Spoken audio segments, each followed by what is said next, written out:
Hello class and welcome to another exciting facilitation for this semester. I am Dr. Annie George, Department of Public Health, Faculty of Health Sciences, and will be your guide. Hope we all enjoy it. Thank you.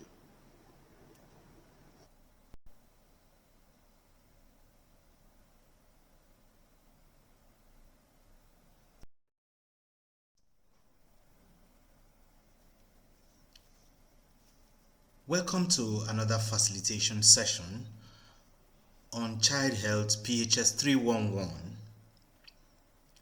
Today we'll be looking at topic 8, the right of the child. On topic 7, the previous week, we discussed growth monitoring. We looked at extensively what growth monitoring means, how to do growth monitoring of a child, the objectives of growth monitoring. We looked at growth charts, and then from there you can plot a curve called the growth curve and the implication of such curve. So today we'll be looking at the right of the child. Why does a child have a right? We'll get to know that today. So at the end of the lesson, we should understand the concept of the rights of the child and the convention, attached to it. And then we should know the categories and the principles of the child rights. Convention on the rights of a child. So what is the Convention on the Rights of the Child? It was an international treaty at the time it was undertaken that aimed to protect the rights of children worldwide. A child, as any human being under the age of 18, should be taken care of by that convention, that treaty that took place then. The parties that are involved are to take appropriate measures to make sure that children's rights are protected, including the right to a name and the right to a nationality. A child should belong to a nationality, has the right to belong to a nationality, and has a right to a name. A child has freedom of speech and thought. A child should have access to health care and education, and freedom from exploitation, torture, and abuse. These were the things that were considered in the Convention on the Rights of the Child. So how did the evolution of this convention come about? It was primarily in recognition of the rights of children. All member nations around the world came up with a non-binding resolution. They adopted the Universal Declaration of Human Rights through United Nations General Assembly in 1948. This declaration states that motherhood and childhood are entitled to what we call special care and assistance. So by extension, all children, whether they are born in or out of wedlock, shall enjoy the same social protection. So this brings about the convention that adopted after a decade of so many negotiations of member countries. On November 20th, 1989, that convention came into force. In September 2nd, 1990, and was ratified by 193 countries. So in other words, there were so many negotiations after the convention was adopted in November 2089. So many negotiations by stakeholders considering the rights of the child and what it is going to be. But eventually, it came into force September 2nd, 1990. where 193 countries ratified and signed into this treaty.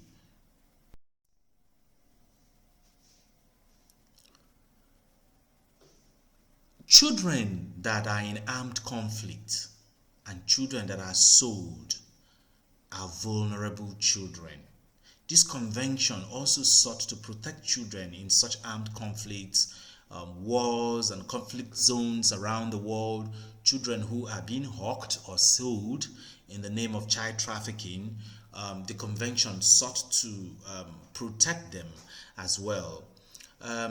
This convention had two optional, what we call optional protocols, which provided for specific protection of children. The first one was the optional protocol on the involvement of children in armed conflict, which stipulated,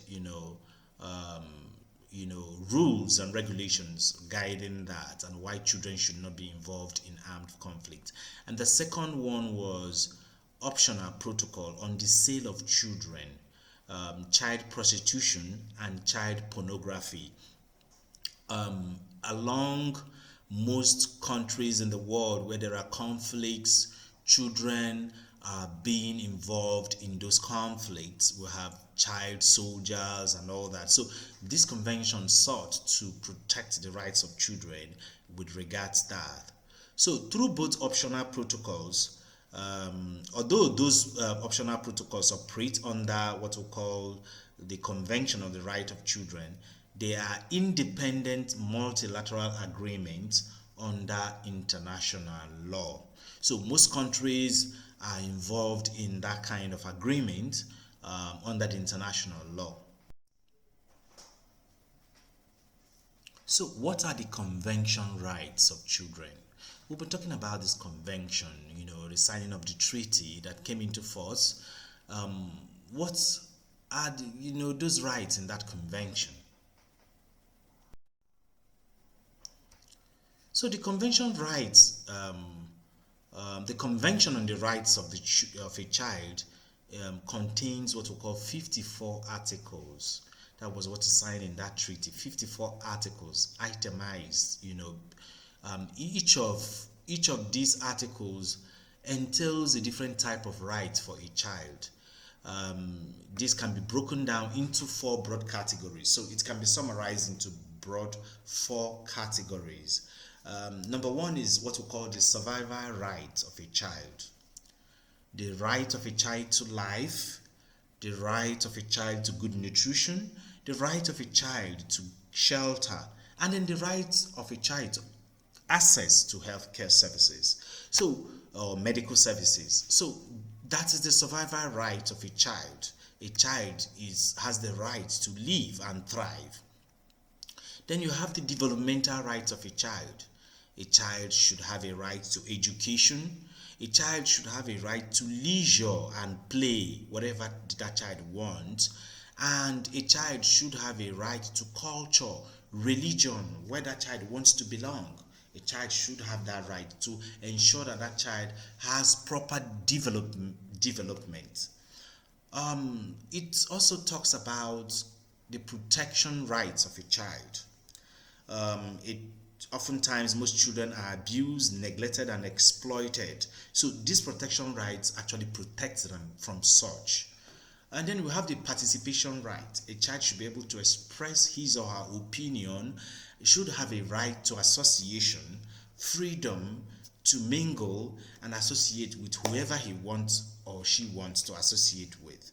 That is the freedom of participation. So these are the 4 categories that encapsulates the 54 articles of the Convention on the Rights of the Child.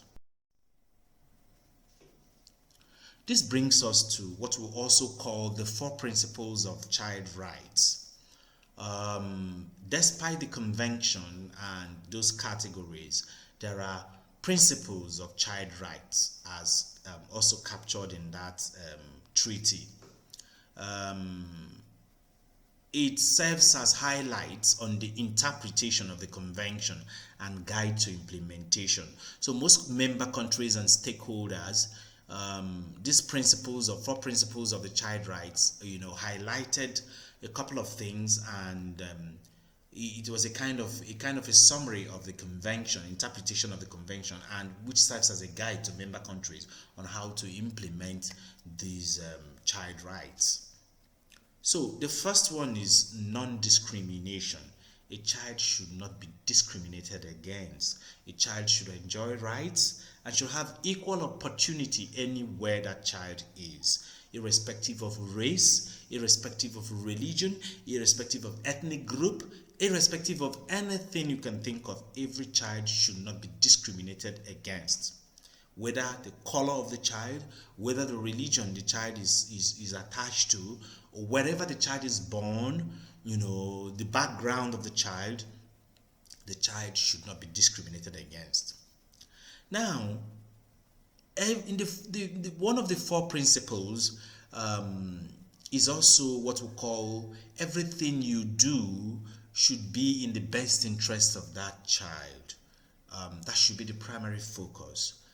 We must always try to find out what that child wants and try to work towards the good interest of that child.